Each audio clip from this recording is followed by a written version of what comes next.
Assalamualaikum warahmatullahi taala wabarakatuh. Salam bahagia, salam pertemuan untuk teman-teman yang berkesempatan bersama dengan saya. Apa khabar anda semua? Saudara Zizi Muhammad, Saudara Syuhaimi, tenang. Saudara Rosillah, terima kasih hadir sahabat malam menemani saya. Saudara Am Kabinet, Abu Muhammad di TikTok, Saudara Arab MSC, Saudara Mustafa Ilyas, Zamari LC, Syuhaimi tenang, Syuhaimi tenang. Joka Karim, Yoman, begitu juga dengan Saz, by Chef Tahir, saudara Zakaria, saudara Awang Yusof di Instagram, saudara Eri Benih Kelapa di TikTok, Encik Rosli Lambut, begitu juga saudara Fazli Yub, Zek Zul, Sah Ibrahim, Hasnah Jaafar, Ahmad Map, Sporon Imar, Nilawati Aro, Ainul, saudara Rubidin, Muhammad Rizwan, Muhammad Nizam, saudara Abdul Halim, Abdul Akmal Karim, Abdul Nasir di TikTok, saudara Man Yaakob, saudara Cik Nurlia, Abang Ali, Abang Mokhtar, saudara Azrul Jalil, saudara Razali Stapa, saudara Hamid dari Kuantan, saudara Syamsyah, itu juga dengan Moha di Instagram. Pak Chu, apa khabar Pak Chu? Puan Norella, Meluk, Muhammad Wahab, Hanif, Syarifah Hafifah, apa khabar Puan? Zakiah Nordin, Arita Baharum, saudara Azmi Harun. Saudara, saya bersiaran di Facebook, di Instagram, di TikTok, Puan Zakiah Nordin, Brian Shaw, begitu juga dengan saudara Azhar Muslim, Abang Tony Durian, apa khabar brother? Musim durian dah habis dah tu, tapi nampak kayaknya ada juga tempat-tempat lain tu Saudara Hamdan Ali, Elias Muhammad, saudara Syahman Supaat, begitu juga Haji Syamsul, saudara Said Azhar, Syekh Bakar, salam dari Keluang, saudara Said Azhar, saudara Puan Aminah Kak Minah, saudara Al-Jabar, Rafi Kelapa Muda dari Simpang Renggam, Johor, Puan Nurlia, Puan Nurliza, Abu Hassan, Jo, Puan Zokiah Nordin, Wanar Manwah Husin, saudara Amin Jai. Bang, nak tanya bagaimana masa depan UMNO akan datang? InsyaAllah, sabar dulu saudara, saya akan beri pencerahan sebentar nanti saudara. Baik, pada teman-teman yang tak sempat saya santuni, saya mohon maaf. InsyaAllah saya akan santuni satu persatu usai pencerahan saya pada malam ini saudara. Kerana seperti biasa, saya harus memberi laporan apa yang berlaku pada negara kita sekarang ini saudara. Hari ini hari Isnin 26 Disember, hari yang ke-1014 COVID-19 melanda negara kita saudara. Menurut laporan yang dikirimkan oleh sahabat kita, saudara Jamil Idris bersama dengan saudara Rio dari Universiti Melaya, semalam nampak gayanya ada lega yang agak ketara. Kerana kemarin 766 disusut daripada 902 daripada 3 hari lepas. Kemarin 766 dan semalam susut 609. 609 jangkitan saja. Bagaimanapun, ia menambah kepada kumulatif angka jumlah keseluruhan sejak 1014 hari negara kita dilanda virus corona ini. Jumlah keseluruhannya ialah 5,23,519 warga kita yang dijengah oleh virus corona. Dan amat menggembirakan saya kerana semalam tiada laporan kematian. Artinya tak ada kematian. Alhamdulillah, kosong, zero saudara.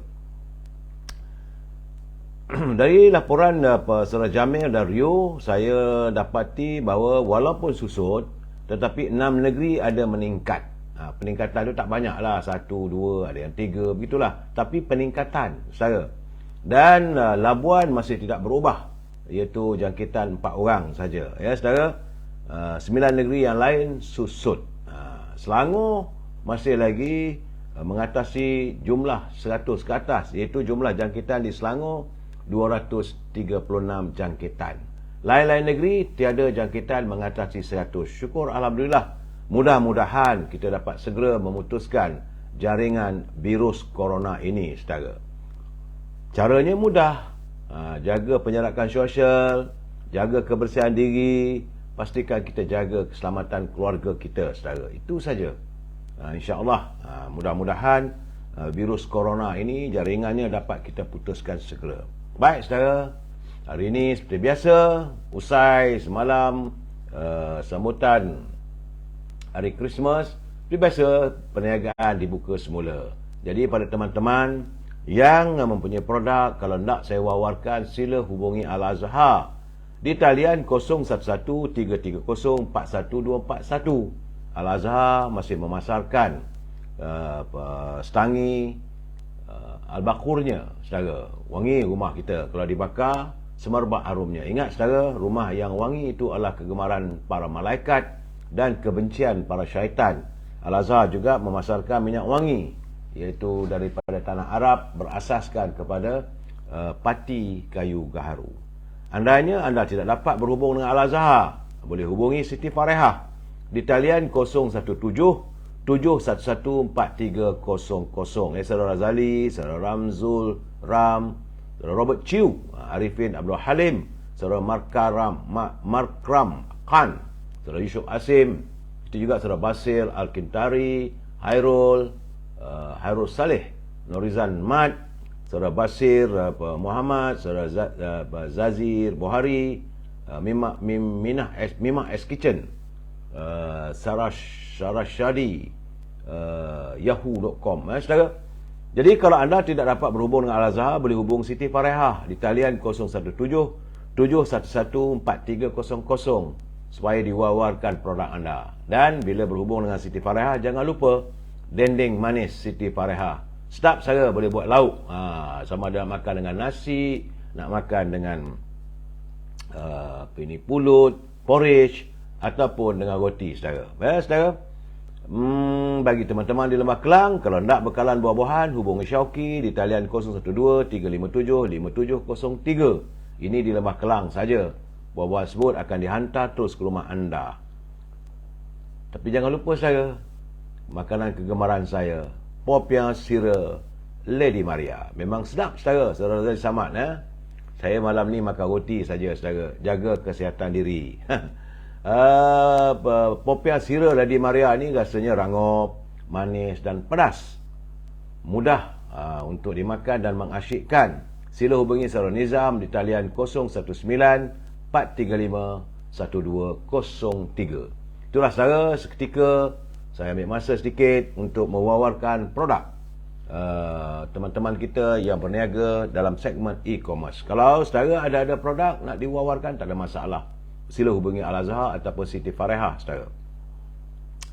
Baik, saudara, seperti biasa kita masuk segmen ini penting bagi saya untuk kita, sebelum kita melayari, sebelum kita berbicara, kita hayati dulu panduan kehidupan kita dalam segmen naluri kehidupan. Kerana sebenarnya, saudara, pergaulan antara kita dengan orang sekeliling sudah ada kalanya sudah kurang mesra dan seringkali berlaku ketegangan. Kerana tiada lagi perasaan kasih sayang, toleransi, semangat setiakawan, kerjasama berpasukan ataupun bersatu padu. Saudara, begitu juga percakaran berlaku di rumah, di pejabat, kejiranan, surau, malah jiran raya pun.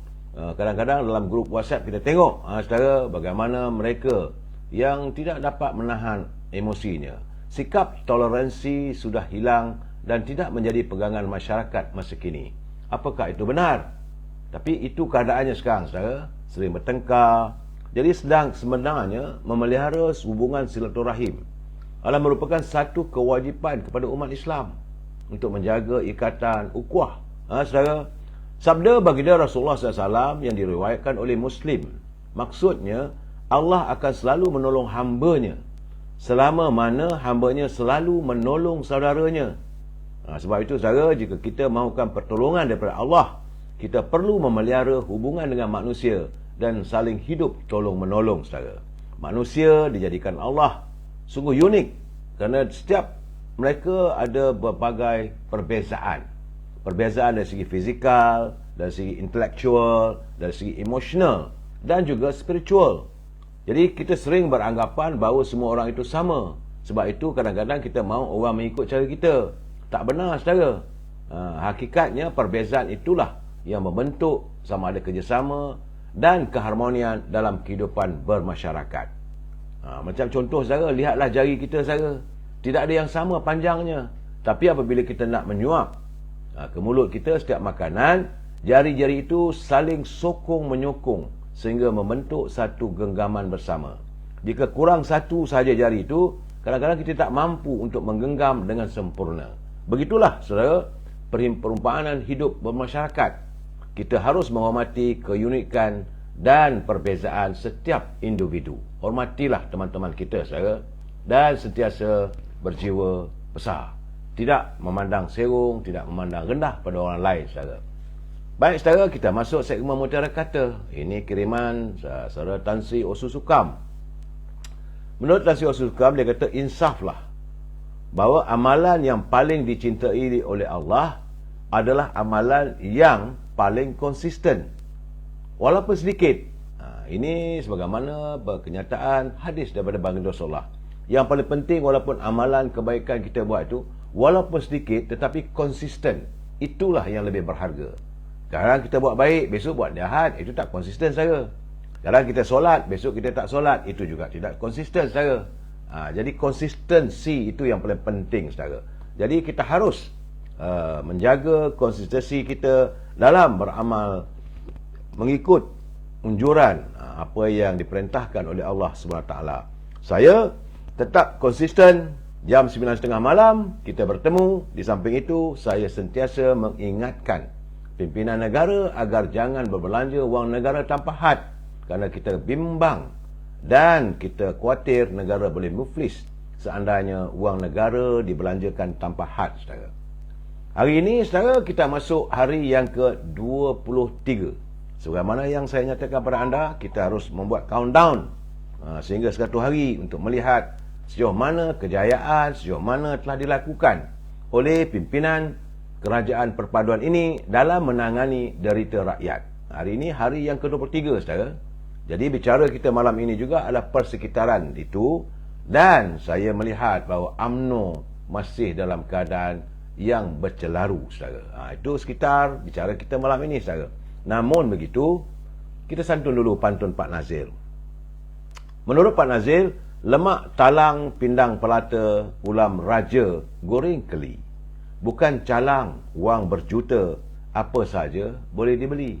Sebab itu kadang-kadang orang menggunakan wang untuk segala-galanya. Sebab itu ada orang nak membeli pengaruh menggunakan wang. Apakah kita mau bersekongkol dengan suasana begitu? Kata Pak Nazir lagi, buah betik dipetik dua, buah dipetik oleh Pak Seman. Pendam politik menjadi ketua, musuh berdepan dengan ancaman. Jadi mereka yang berusaha nak jadi ketua, nak jadi pemimpin utama, nak jadi teraju negara ke apa semua, kadang-kadang bukan yang ada sekarang ini saudara. Hari ini alhamdulillah saya nampak tidak ada dendam di hatinya, semata-mata untuk menyantuni derita rakyat. Tetapi kita khawatir adanya pemimpin-pemimpin yang meletakkan dendam kesumat. Dia nak jadi ketua, kalau aku jadi ketua nanti aku balas dendam. Itu yang tak betul saudara. Jadi terima kasih Pak Nazir atas kiriman yang begitu berarti bagi saya dan untuk perkongsian kita bersama. Teruskanlah berkarya Pak Nazir. Baik saudara, sebelum saya meneruskan lagi, saya harus mengingatkan anda. Sebab saya tengok dan saya lihat dalam media sosial banyak sangat live saya ini disunting, ambil pendek-pendek, dimasukkan dalam pelbagai segmen. Sama ada dalam YouTube, dalam TikTok, dalam Facebook dan sebagainya. Saya tak ada marah, tak ada masalah bagi saya. Cuma saya ingin berpesan, anda harus bertanggungjawab atas setiap suntingan yang anda lakukan. Begitu juga tulisan-tulisan anda dalam laman buku ini. Saya perlu mengingatkan, anda lah harus bertanggungjawab. Saya tak mampu untuk memantau setiap tulisan maupun suntingan yang anda lakukan. Ini adalah pencerahan politik. Matlamatnya tidak lebih, hanya sekadar untuk memberi informasi pada teman-teman saudara. Dan prinsip kita mesti bersetuju untuk tidak bersetuju. We must agree to disagree saudara. Di samping itu, kalau saudara nak hantar kiriman, nak berbicara dengan saya haraplah begitu juga kalau anda berbicara dengan teman-teman. Dalam laman buku saya ini, saya mohon dari ujung rambut sampai ujung kaki, gunakanlah bahasa yang harmonis, kerana kita adalah warga cinta damai. Itu yang paling penting, saudara. Jangan kita menggunakan bahasa-bahasa yang celupar, bahasa yang tidak beradab, kita mencarut, kita maki orang. Itu bukan budaya kita. Budaya warga bangsa kita sentiasa menghormati setiap teman-teman dan fikiran mereka. Macam mana saya katakan tadi, kita mesti bersetuju untuk tidak bersetuju. We must agree to disagree. Baik. Laporan yang istimewa setakat petang tadi. Sekarang ni sebab orang dah mula nak balik. Yang mana dalam musim percutian, mereka sudah pun bergerak untuk pulang ke bukan kampung halaman. Mereka pulang kampung halaman untuk cuti panjang, cuti Christmas. Tapi hari ini mereka sudah pun mula kembali untuk memulakan tugas bekerja mulai besok. Saya mendapat laporan aliran trafik di beberapa buah lebuh raya utama negara meningkat dengan kenderaan bergerak agak perlahan. Sebab itu sabar, saudara. Kalau saudara sedang memandu, sabar ya, saudara. Kerana petang tadi, menurut jurucakap Lembaga Lebuh Raya Malaysia, trafik dijangka bertambah menjelang malam nanti, terutama menghala ke ibu kota, ibu negara, apabila perantau yang bercuti di kampung sempena cuti umum Christmas kembali untuk bekerja besok. Saudara, bagaimanapun, menurut pemantauan Pusat Pengurusan Trafik LLM, ia menunjukkan keadaan terkawal meskipun aliran trafik agak perlahan. Saudara, trafik di lebuh raya utara selatan plus dari selatan ke arah utara meningkat, menyebabkan kenderaan perlahan selepas saja Plaza Tol Sungai Pesi ke pusat bandar. Sesak, saudara. Trafik juga bergerak perlahan dari kawasan rehat dan rawat RNR Seremban utara ke Nilai, Pedas Linggi ke Seremban, RNR Air Keruh ke Simpang 4 dan Air Keruh ke RNR Air Keruh, saudara. Turut perlahan ialah ditangkap ke Jasin, Paguh ke Bukit Gambir, Macap ke Simpang Renggam, Sedenak ke Kulai dan Kempas ke Pasir Gudang. Kesesakan turut berlaku arah selatan antara Nilai ke RNR Seremban, Air Keruh ke Jasin dan Yomping utara ke Yomping Selatan. Itu menurut jurucakap Pengendalian Lebuh Raya Negara, saudara. Lebuh Raya Kuala Lumpur Karak arah barat ke Kuala Lumpur juga sesak di kilometer 29.6 ke Plaza Tol Gombak, dan keadaan yang sama juga di Plaza Tol Bentung ke Bukit Tinggi. Terdapat juga kesesakan dari utara ke arah selatan, itu Lebuh Raya Plus membabitkan Juru Auto City ke Plaza Tol Juru, Bukit Tambun ke Bandar Sungai Bakap, Cangkat Jering ke Bukit Berapit, Kuala Kangsar ke Terowong Menora. Berhati-hati, saudara, Terowong Menora ni kadang-kadang membahaya, jalannya agak bahaya, saudara.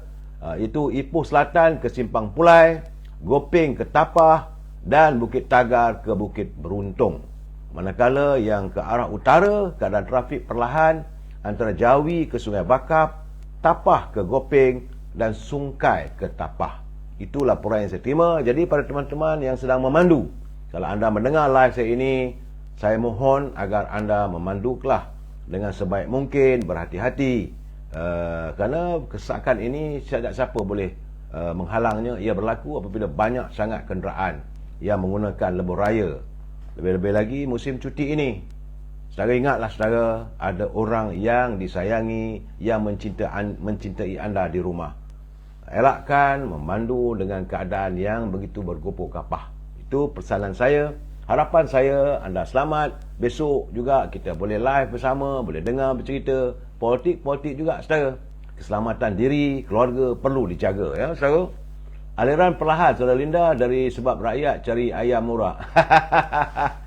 Linda, jangan begitu, tak baik. Jangan menyindir. Orang Perak kena jangan menyindir, Yung. Aduh, kadang-kadang saya seronok juga menyantuni teman-teman bila mereka hantar kiriman begitu. Saya ketawa lah. Saya faham maksudnya. Bila aliran perlahan sebab rakyat cari ayam murah. Terima kasih Puan Norma PE, Nora Lazim, Bulan Jingga, Hasun, Zani Pasir Mas Kelantan. Dan Di Kelantan saya belum dapat laporan kedudukan banjir, tapi katanya sudah pun mula surut. Cuma berhati-hati juga saudara, sebab di Sabah sudah ada tanda-tanda banjir. Jadi teman-teman di Sabah Sarawak berhati-hati saudara. Bagaimanapun laporan saya dapat dari Terengganu, terdapat sejumlah lebih kurang 74 buah sekolah di seluruh negeri Terengganu terjejas teruk akibat banjir. Demikian menurut Ketua Pengarah Jabatan Pendidikan Negeri, Saudara Abdul Mu'i Ngah. Katanya dari jumlah itu 61 adalah sekolah rendah dan 13 buah sekolah menengah. Dengan Hulu Terengganu yang paling banyak sekali iaitu 17 sekolah. Di Dungun 11, di Setiu 10, Besut 9, Kuala Nerus 8, Kuala Terengganu 8, Kemaman 7 dan Marang 4 buah sekolah. Jadi menurutnya bagaimanapun semua sekolah berkenaan sudah pun pulih daripada banjir dan kini dalam proses pembersihan. Kalau anda tinggal berhampiran dengan kawasan itu, bantu-bantulah sekolah sebut saudara.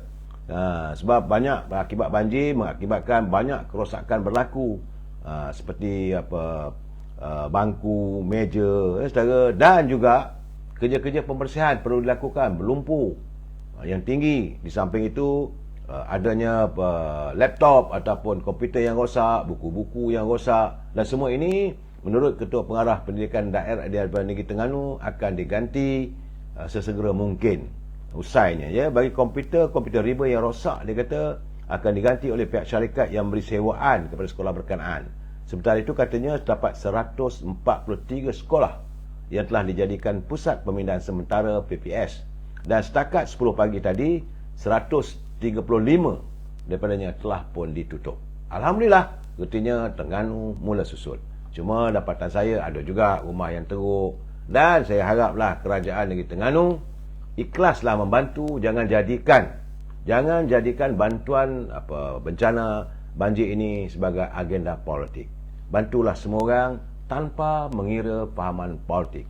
Itu yang paling penting saudara. Dan saudara, seperti biasa, hari ini sebagaimana saya katakan, hari yang ke-23 Kerajaan Perpaduan menangani derita rakyat. Cuma saya dapat satu kiriman daripada sahabat saya, mantan Sistem Politics, kepada seorang menteri. Dia menzahirkan rayuan, itu saudara Sazali dalam usia 63 tahun. Sazali adalah merupakan anak tunggal Allahyarham Tan Sri P. Ramlee. Kerana dalam kehidupan yang agak sukar, beliau mengharapkan supaya pihak kerajaan dapat membantunya untuk memanjangkan tempoh membayar wang royalti karya seniman agung Allahyarham P. Ramlee daripada Badan Perlindungan Hak Cipta Muzik MACP yang diterimanya selama ini.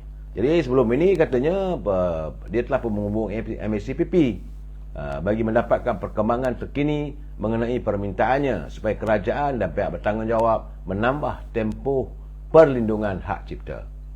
Saya harap Menteri Komunikasi saudara Fahmi Fadzil tolong lihat isu ini. Takkanlah kita nak biarkan anak seorang seniman agung terkapai-kapai, sedangkan karya seni bapanya ditonton, didengar saban hari. Hari-hari kita masih lagi segar mendengar lagu-lagu karya ciptaan Allahyarham Tan Sri P. Ramlee. Kita menonton filem-filemnya, ada TikTok dan sebagainya. Kita mengambil culipan-culipan idea-idea daripada Allahyarham seniman agung itu. Jadi sewajarnya lah anak tunggalnya itu diberikan sedikit royalties atas karya seniman agung. Bukan banyak mana pun saudara, bukan nak kaya macam mana kata Sazali, bukan nak kaya untuk meneruskan kehidupan, sebab dia dah usia 63, isterinya nak sara keluarganya dan susah. Saya merayulah agar MACP serta Kementerian Komunikasi dapat melihat persoalan ini saudara. Samping itu saya agak tertarik melihat santunan Ketua Perangan UMNO Malaysia, Saudara Syam Jalil, katanya bahawa cara untuk menangani inflasi yang kita alami sekarang ini adalah harus kita memperkukuhkan ringgit. Di samping itu kita kekalkan harga barangan. Kalau harga barangan itu naik, maka inflasi itu melebar.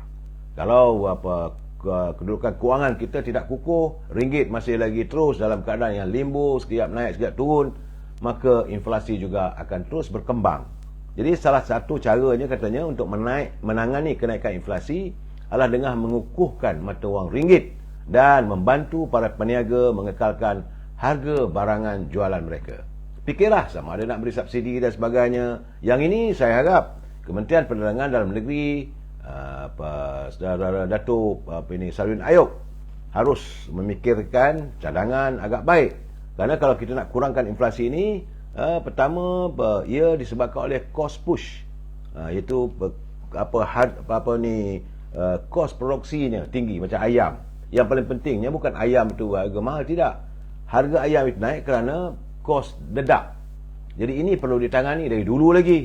Saya haraplah kerajaan perpaduan yang ada hari ini dapat memikirkan, berusaha sedaya mungkin. Jangan jadikan ayam itu sebagai polemik politik yang akhirnya rakyat yang terkesan. Saya melihat kita tak mau bermain politik, kita tak mau menuduh orang itu dan orang ini, tapi kita mau agar pimpinan negara menyantuni persoalan kehidupan rakyat. Kerana janji kerajaan hari ini adalah untuk menangani derita rakyat. Jadi kementerian yang paling penting itu Kementerian Pertanian. Abang Mat Sabu kena serius memikirkan bagaimana kita dapat mengurangkan kos untuk perladangan ataupun peternakan, sama ada ayam, kambing, itik maupun lembu. Ini perlu dipikirkan. Jangan dibiarkan berterusan, kita hanya mengambil apa yang berlaku yang lepas, meneruskan. Jadi itu tak ada satu cunipan, tak ada satu idea baru. Kita mahu melihat satu idea yang segar. Bagaimana kita boleh memperbaiki kos produksi makanan. Sebab negara akan menghadapi, saya khawatir sebenarnya saudara, iaitu food security. Dunia akan berhadapan dengan ini sebab tinggal beberapa hari je lagi saudara. Banyak peramal mengatakan dunia akan menghadapi kesempitan untuk mendapatkan bekalan makanan. Jadi kita di sini, negara kita, rakyat tak ramai. Dalam 32 juta saja, kita masih punya produksi, kita masih punya kedudukan kewangan yang boleh diperkukuhkan. Jadi perkukuhkanlah kedudukan kewangan kita dan usahakanlah agar produksi makanan ini dapat dikurangkan kosnya, bukan dikurangkan makanannya saudara. Ini saya menyantuni apa yang disarankan oleh Ketua Perangan UMNO Saudara Syam Jalil. Baik saudara, usai soal makanan, usai soal ekonomi, usai soal derita rakyat, kita masuk segmen politik. Ini paling penting saudara. Sebab halaman media sosial Sengat Daily, saya melihat saudara kena decline, minta maaf saudara. Sebab kawan-kawan ni mereka nak masuk, saya tak tahu. Jadi yang saya tahu tekan sekarang ni, tekan yang saya minta maaf saudara. Saudara boleh tulis, saya akan santun. Macam saudara Haris Sani. Saya ingat kerajaan perpaduan habis usaha, kita perlu sabar dan faham bahawa kehendak Allah Maha Besar. Benar? Saudara Tan Likah dia kata Rafizi cuba perlekehkan rakyat. Saya tidak melihat begitu saudara Tan. Saya melihat bahawa kadang-kadang mungkin keterlanjuran apabila membicarakan isu itu. Sebab itu saya dah cakap, semalam saya dah cakap, kemarin saya katakan, bila kita berbicara, terlebih-lebih lagi, anda sebagai pemimpin ataupun menteri harus berhati-hati dalam mengeluarkan kenyataan. Jangan sembrono, akhirnya rakyat boleh jadi salah tanggapan. Benar, mungkin gamaknya yang dimaksudkan oleh beliau adalah kita harus memboikot. Tapi bila kata boikot tu nampaknya macam kasar. Jadi mungkin dia nak halus, dia kata jangan makan ayam. Jadi mengamuklah rakyat. Saudara, itu keadaannya. Saudara ikan darat, siapa tu berkeluar guru saudara. Baik saudara, jadi berbalik kepada apa yang ditulis oleh halaman media sosial itu Sengat Daily. Dia menyatakan bahawa dia tidak senang dengan kritikan yang dilakukan oleh pengerusi Perikatan Nasional Tan Sri Muhyiddin terhadap kerajaan hari ini. Kerana biarpun mereka popular di media sosial, tetapi realitinya nil. Saya merasakan begitu juga macam semalam saya bercakap saudara, apabila Dr. Mahathir mempertikaikan kemampuan yang amat berhormat Datuk Seri Anwar Ibrahim untuk mentadbir negara dengan jayanya. Dia menerima kepimpinan negara dalam keadaan negara yang tenat. Jadi kita harus memberi ruang. Baru 23 hari masuk hari ni, takkanlah nampak satu perubahan yang jelas. Sebab saya dah bercakap, saya ingat tak silap saya 4-5 bulan dulu saya kata, siapa saja yang mentadbir negara seusai saja pilihan raya yang ke-15, pemimpin itu menghadapi suasana yang tenat dan cukup memenatkan. Kena ingat, Datuk Seri Anwar Ibrahim, Datuk Seri Zahid Hamidi, Datuk Seri Fadilah Yusof, dan anggota kabinet kerajaan perpaduan yang dibentuk ini, saudara, masuk hari yang ke-23, mereka tidak mempunyai lampu ajaib, tidak ada lampu Aladin, tidak ada tongkat macam mana tongkat Nabi Allah Musa. Kena ingatnya itu kita kena semat dalam fikiran kita. Dan apa yang diwarisi oleh Datuk Seri Anwar Ibrahim adalah dalam suasana ekonomi yang teruk, dengan hutang sejumlah 1 triliun lebih. Hutang. Bukannya ada berimbang ataupun ada wang dalam tabungan. Kita berhutang 1 triliun lebih. Jadi dalam keadaan begini, mereka berusaha mencari upaya bagaimana untuk mententeramkan suasana ekonomi. Tentulah terpaksa pinjam lagi, tapi mengurangkan pinjamannya dan berbelanja apa yang ada. Wang dah banyak sangat, dah kena samun oleh, kita tak nak menuduh saudara, tapi itulah bagaimana yang dinyatakan oleh Datuk Seri Anwar Ibrahim sewaktu beliau jadi Ketua Pembangkang dulu. Iaitu yang didedahkannya pertama-tama adalah tentang Pandora Papers dan juga Panama Papers. Berbilion-bilion, bukan bilion, triliun ringgit wang kita dipindahkan ke luar negara. Ini perlu segera ditangani. Ini bukan soal cakap dasar, ini perlu dilaksanakan. Sebab itu saya ingin menyantuni juga pandangan saudara Azan Ismail. Beliau merupakan bekas mantan adun bandar di Terengganu. Sebab dia kata kritikan Tan Sri Muhyiddin itu kerana beliau ingin menjadi Perdana Menteri dan bukan kritikan yang membina yang diperlukan daripada pemimpin pembangkang. Memang saya katakan, kalau nak jadi pemimpin pembangkang, bangkanglah dengan cara yang objektifnya untuk kebaikan, bukan untuk memperlekehkan. Jadi menurut saudara Azan, dia kata ini sangat jelas. Keutamaan Tan Sri Muhyiddin hanya nak jadi Perdana Menteri. Kadang-kadang begini, saya cakap terus terang saudara, saya tak tahu macam mana nak live bersama. Itu je saya tak kerti. Kadang-kadang bila kelang kabut begitu, saya pun panik juga. Saya orang Inggeris kata stunish. Bila macam semalam, saya kena ganggu saja, kelang kabut jadinya saya. Saya haraplah teman-teman kalau ada hantar kiriman. Saudara Atalika Harisani bukan soal iri hati, tapi bercakap tentang kehidupan rakyat. Benar, ini saudara menantuni tentang apa yang ditulis oleh saudara Harisani. Saya izinkan anda untuk berdialog sama-sama sendiri, ya saudara. Jadi menurut Azan, ketika mentadbir negara, waktu zaman kepimpinan Tan Sri Muhyiddin, kemudian diambil oleh Datuk Ismail Sabri, keadaan negara dalam keadaan yang terlalu tenat. Mungkin orang tidak tahu, mungkin tidak didedahkan bagaimana kedudukan ekonomi negara kita, produksi kita. Malahan waktu Dr. Mahathir jadi Perdana Menteri, dia bergaduh dengan India. Kesannya kita tak dapat nak ekspor minyak sawit kita, harga tidak betul, ataupun harga minyak sawit itu merudumlah sekejap. Dan sekarang ini pimpinan yang ada ini sedang memperbaiki. Saya mengharapkan agar Menteri di MITI iaitu Tengku Zafrul dapat segera mencari pelaburan-pelaburan untuk membawa masuk pelaburan, dan mereka yang mahu membeli ringgit kita untuk memperkukuhkan ringgit kita. Jadi saya terima kasih kepada saudara Azan, sebab beliau mengatakan, beliau mengulas tentang kritikan demi kritikan yang sering diperkatakan oleh Muhyiddin terhadap kerajaan perpada ini.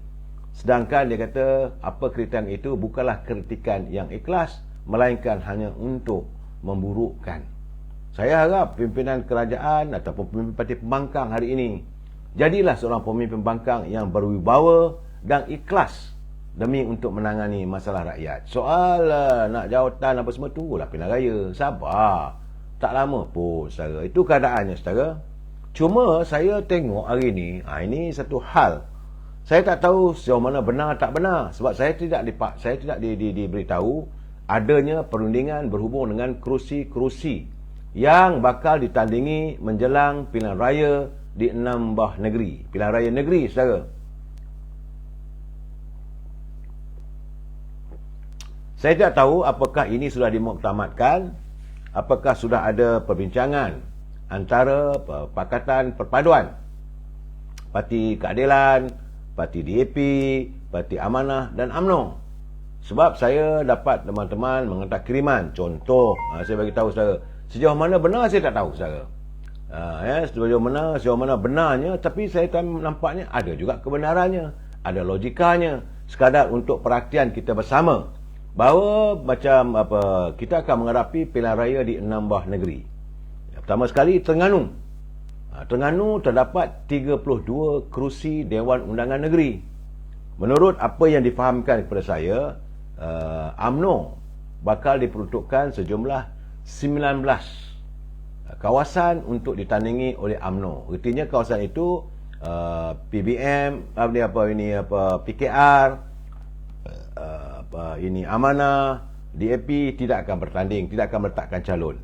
Jadi mereka meletakkan calon UMNO di 19 buah kawasan, iaitu di Kuala Besut, Hulu Besut, Permaisuri, Langkap, Batu Rakit, Buloh Gading, Seberang Takir, Wakaf Memplam, Ladang, Alur Limbat, Bukit Payung, Telemong, Kuala Berang, Ajil, Surah, Rantau Abang, Bukit Besi, Air Putih dan Kijal. Itu 19 kerusi bakal diperuntukkan untuk ditandingi oleh UMNO. Sementara Parti Amanah pula di 7 kawasan, iaitu di Jertih, di Jabi, Bukit Tunggal, Batu Buruk, Ru Rendang, Paka dan Cukai. Sementara Parti Keadilan akan bertanding di 6 Dewan Undangan Negeri, iaitu Kota Putra, Tepuh, Bandar, Pengkalan Berangan, Manir dan Kemasik. Ini dapatan saya untuk negeri Terengganu. Saudara, sejauh mana benar tak benar, saya bila sampai ni saya nampak ada logikanya. Cuma tak tahu sejauh mana jawatan kuasa atau sepatutnya dibentuk satu sekretariat antara UMNO, Parti Amanah, DAP dan PKR dalam agihan kursi. Begitu juga satu lagi di Kelantan. Di Kelantan terdapat 45 kerusi Dewan Undangan Negeri yang akan ditandingi. UMNO saya difahamkan diberi peruntukan sejumlah 23 kerusi Dewan Undangan Negeri, iaitu di Pekalan Kubu, Wakah Baru, Kijang, Panco, Bunut Payung, Tendung, Cetok, Gua Priuk, Pasir Tumbuh, Demit, Pantai Irama, Melur, Kok Lanas, Bukit Panau, Gual Ipoh, Selising, Semerak, Pulai Condong, Temangan, Bukit Bunga, Air Lanas, Kuala Balah, Mengkebang, Manik Urai, Nenggeri dan Paluh. Nenggeri dan Paluh ini kawasan di Gua Musang. Saya tahu sangat itu, saudara. Itu untuk UMNO, sejumlah 23 kerusi Dewan Undangan Negeri. Sementara Amanah pula bakal mendapat 12 kawasan untuk ditandingi, iaitu di Kelaburan, Cempaka, Tanjung Mas, Meranti, Apam Putra, Salur, Tawang, Kaduk, Kemahang, Limbungan, Kemuning dan Dabung. Itu bagi untuk Amanah. Sementara Parti Keadilan Rakyat PKR akan bertanding di 9 kawasan, itu Pasir Pekan, Kota Lama, Pengkalan Pasir, Jelawat, Gaal, Gucil. Sementara DAP pula diperuntukkan bakal bertanding di kerusi Dewan Undangan Negeri Galas. Ini saya tak tahulah sejauh mana benar tak benar, tapi saya nampak ada kebenarannya, saudara. Kemudian di Kedah, ada 6 negeri, saudara. Di Kedah terdapat 36 kerusi Dewan Undangan Negeri.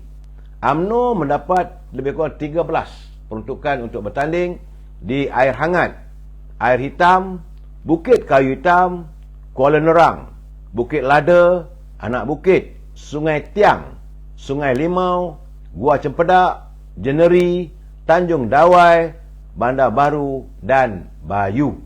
Itu di Kedah untuk UMNO.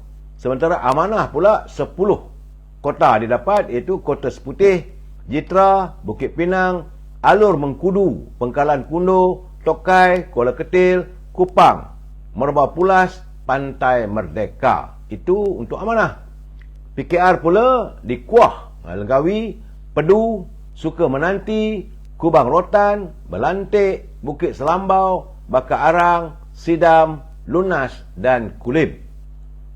Sementara DAP diperuntukkan 3 Dewan Negeri, iaitu di Derga, Kota Darul Aman dan Gurun. Itu di negeri Kedah, saudara. Sementara di Pulau Pinang ada 40 Dewan Undangan Negeri kursinya, dan DAP cuma diberi 19 kawasan saja. 19 kawasan itu di Sungai Puyu, Bagan Jermal, Bagan Dalam, Berapit, Padang Lalang, Perai, Jawi, Tanjung Bunga, Air Putih, Pulau Tikus, Padang Kota, Bengkalan Kota, Komta, Datuk Keramat, Sungai Pinang, Batu Lancang, Seri Delima, Air Hitam dan Paya Terubung. Itu yang akan ditandingi oleh parti DAP di Pulau Pinang, saudara. Amanah mendapat 5 kawasan, iaitu di Bertam, Sungai Dua, Permatang Pasir, Pantai Jerjak dan di Bayan Lepas. Sementara UMNO juga 5 kawasan di Penaga, Permatang Berangan, Seberang Jaya, Sungai Aceh dan Teluk Bahang. PKR, Parti Keadilan, 11 kawasan, iaitu di Pinang Tunggal, Teluk Air Tawar, Penanti, Macang Bubuk, Bukit Tengah, Bukit Tambun, Sungai Bakap, Kebun Bunga, Batu Uban, Batu Maung, Pulau Betung. Itu di Pulau Pinang, saudara. Jadi saya kata, saudara, ini apakah ini ramalan ataupun telah pun dimasyhurkan? Tak tahu, saya tak tahu. Tapi bila datang kepada saya ini, mungkin ini satu ramalan ataupun satu telahan yang mungkin boleh kita fikirkan bersama. Dan di Negeri Sembilan, di Selangor, sabar dulu saya, di Negeri Sembilan, ini 6 negeri. Di Negeri Sembilan terdapat 36 kerusi Dewan Undangan Negeri yang akan dipertandingkan dalam pilihan raya negeri akan datang. Tarikh belum tahu, sama ada bulan depan, 2 bulan lagi ke, 3 bulan lagi ke, ataupun 4 bulan lagi. Tapi selewat-lewatnya, dalam tempoh rasanya 5 bulan lagi. Ya, saudara, sampailah jeda waktunya. Dalam tempoh ini, di Negeri Sembilan terdapat 36 kerusi Dewan Undangan Negeri, yang di mana UMNO diperuntukkan sejumlah 12 kerusi. 12 kawasan, iaitu di Pertang, Sungai Lui, Serting, Palung, Sikamat, Seri Menanti, Senaling, Cembung, Rantau, Kota Tinggi, Kota Linggi dan Gemas. Sementara PKR 9 kawasan, iaitu di Jeram, Jeram Padang, saudara, Lobak, Ampangan, Juasih, Pilah, Cuah, Seri Tanjung dan Gemencih. Amanah pula 5 kawasan, iaitu di Kelawang, di Lengging, Johor, Paroi dan Bagan Pinang. Sementara di AP 10 kawasan di Cenah, Bahau, Nilai, Temiang, Bukit Kepayang, Rahang, Mambau, Seremban Jaya, Lukut dan Repah. Itu di Negeri Sembilan, saudara. Ini yang ramai orang nak tengok. Banyak orang nak tahu juga bagaimana kedudukan di Selangor. Sebab Selangor ini ditadbir oleh Parti Keadilan. Terdapat sejumlah 56 kerusi Dewan Undangan Negeri di Selangor. Saya difahamkan katanya UMNO mungkin mendapat peruntukan 10 kerusi, iaitu di Sungai Air Tawar, Sungai Panjang, Ulu Bernam, Sungai Burung, Jeram, Kuang, Gombak Setia, Semenyih, Paya Jaras dan Dengkir.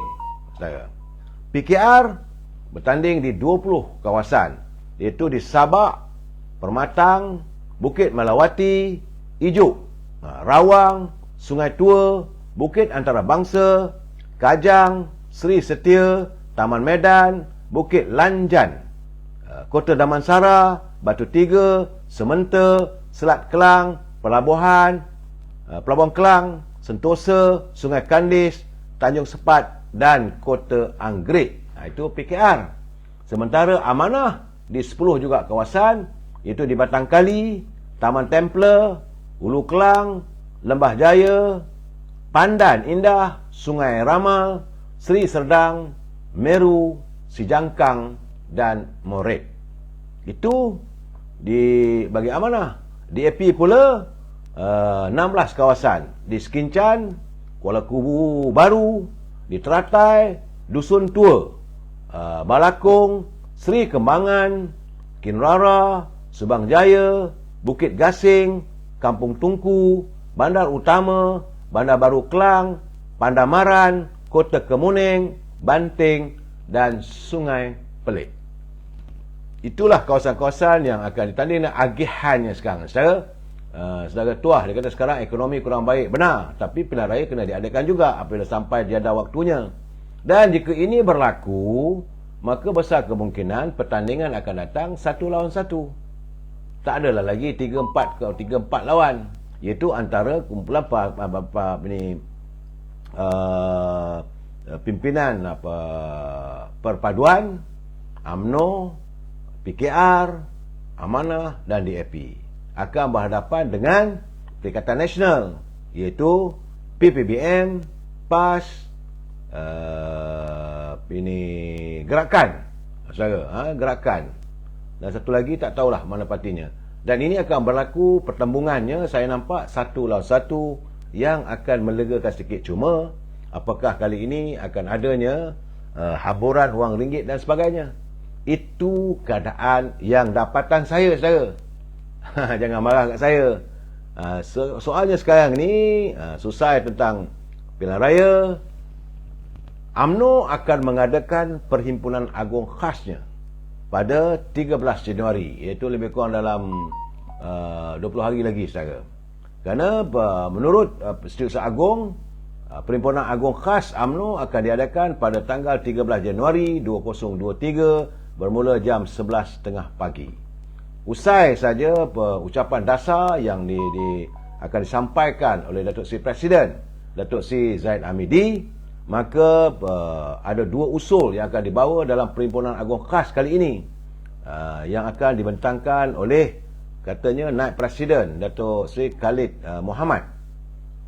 Jadi dua pindaan tu, 2 pasal perlembagaan parti ini, dia kata perkara yang nak dipinda iaitu perlembagaan UMNO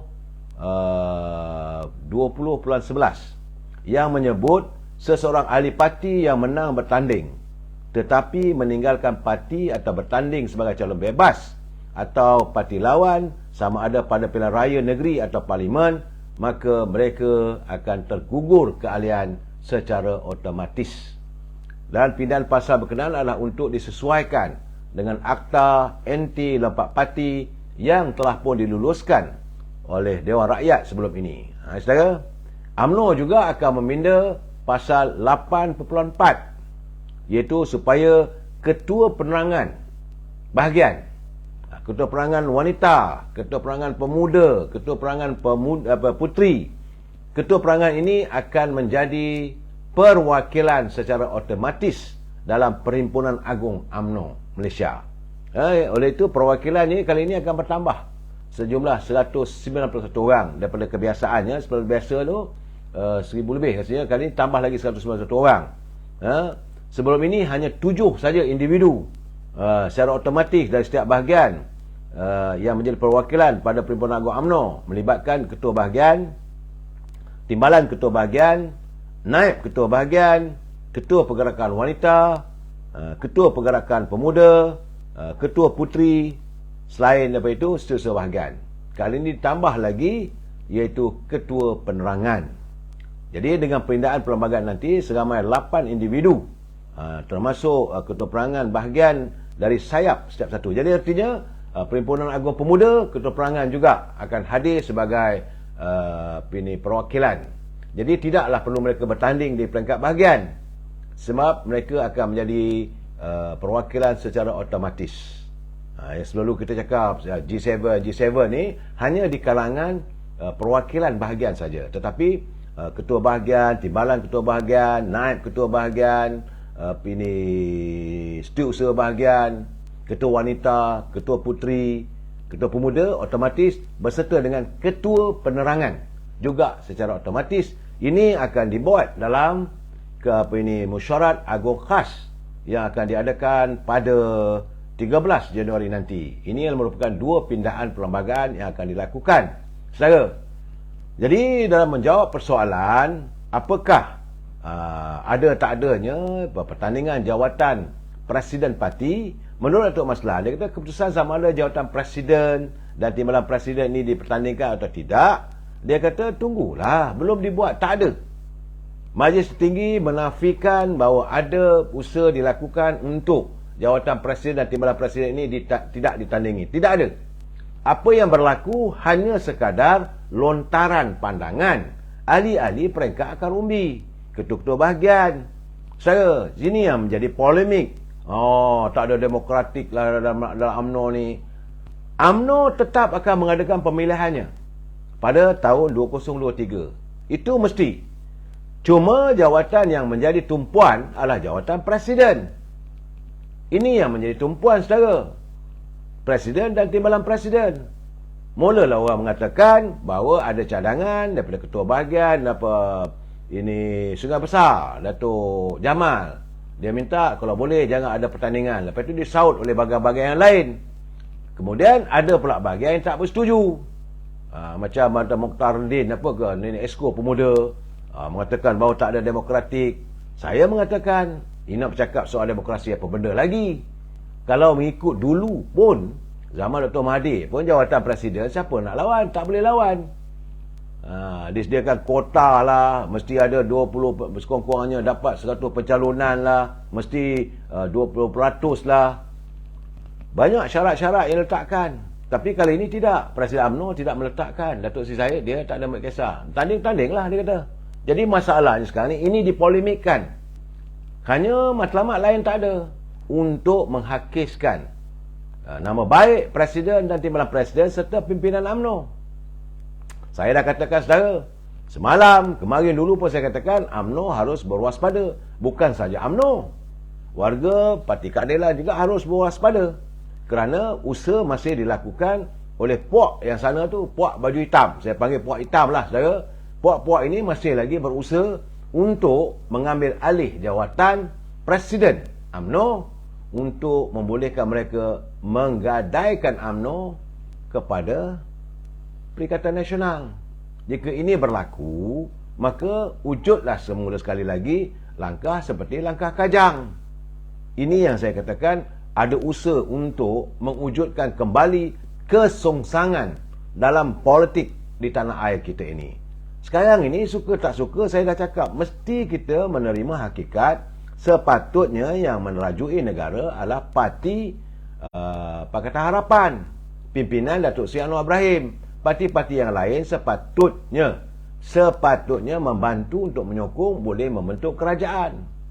Saya dengar juga kenyataan satu dua orang ini, mereka yang agak celupar, yang mempersoalkan kononnya bahawa apa yang terjadi hari ini adalah agenda yang telah pun di-set up oleh antara Datuk Zahid dengan Datuk Seri Anwar Ibrahim. Saya kata tak betul.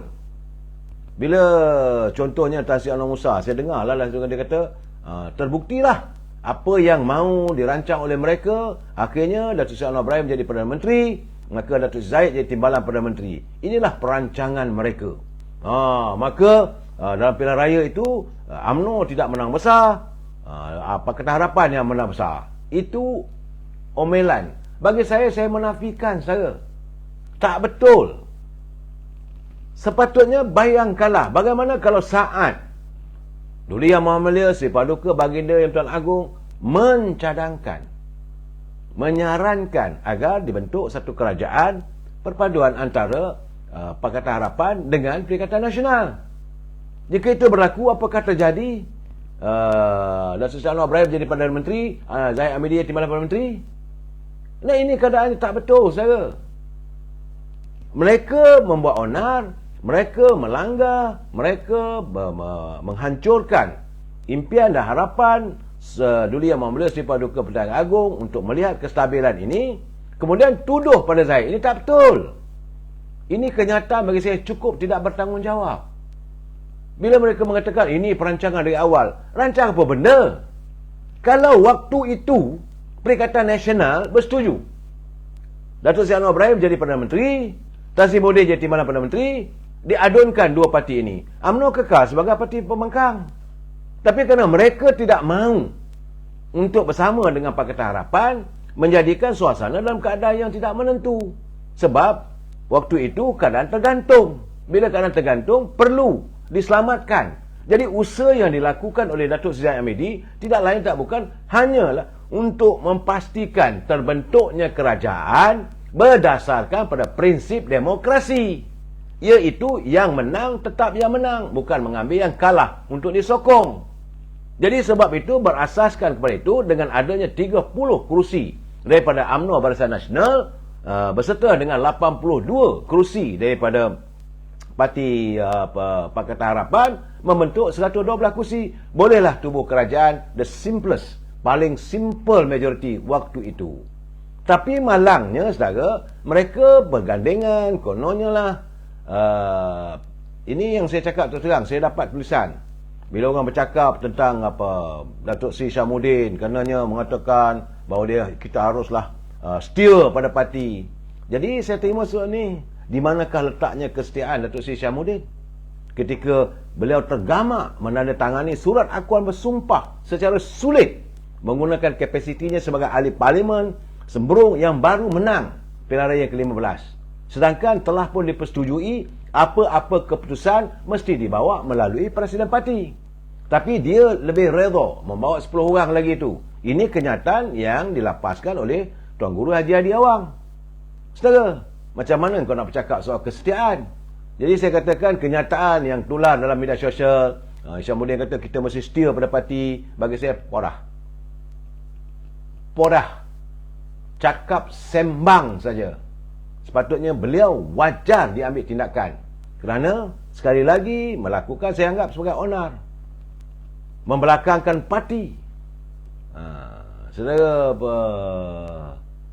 BN ni dari kecil sampai ketua tetap bersama dengan BN gabungan. Siapa ni? BN ni dari kecil sampai ketua.